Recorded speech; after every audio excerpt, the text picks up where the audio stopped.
Bollywood अभिनेत्री राणी मुखर्जींनी इफ्फीच्या 7व्या दिसा in conversation या सत्रात सिने रसिकां वांगडा संवाद साधलो। राणी मुखर्जीचो आवाज घोगरो आशिल्ल्या कारणान तिच्या फिल्मांक डबिंग करचें पडटालें। चित्रपट सृश्टीत आपल्या आवाजाची वेगळी वळख कशी जावपाक पावली हाचो प्रसंग तिणें सिने रसिकांक सांगलो। लेकिन वो टाइम पे क्योंकि मैं नई थी, आई वॉज अ न्यू कमर, मेरी दूसरी फिल्म थी गुलाम। तो उस वक्त जिस तरह के दौर में पिक्चरें बनती थी उस टाइम पे एक्ट्रेसेस की ये आवाज़ नहीं हुआ करती थी।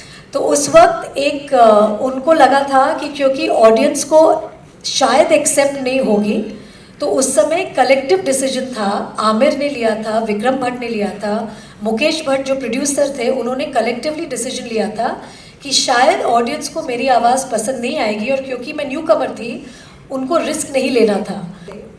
तो करण ने आके मुझसे पूछा कि रानी, मैंने सुना है कि गुलाम में आपका वॉइस डबिंग डब हो रहा है, क्या आपको डबिंग करने में कोई तकलीफ़ है? तो मैंने बोला नहीं करण, मैंने तो अपनी पहली पिक्चर डब की थी राजा की आएगी बारात, सिर्फ गुलाम में शायद उनको मेरी आवाज़ पसंद नहीं आ रही है। तो करण ने कहा क्यों, मुझे तो आपकी आवाज़ बहुत पसंद है, आप तो मेरी पिक्चर में डबिंग ज़रूर करोगे। और कुछ कुछ होता है में मेरी ही आवाज़ है।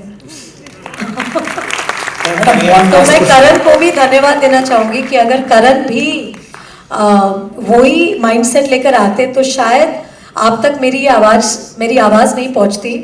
और मैं आज कह सकती हूँ कि मेरी पहचान मेरी आवाज़ से है। अगर कहीं मैं कोविड के टाइम पे भी मास्क पहन के चली जाऊँ और अगर मैं बात करूँ तो वो पीछे मुड़कर आ जाएंगे कि रानी मुखर्जी है।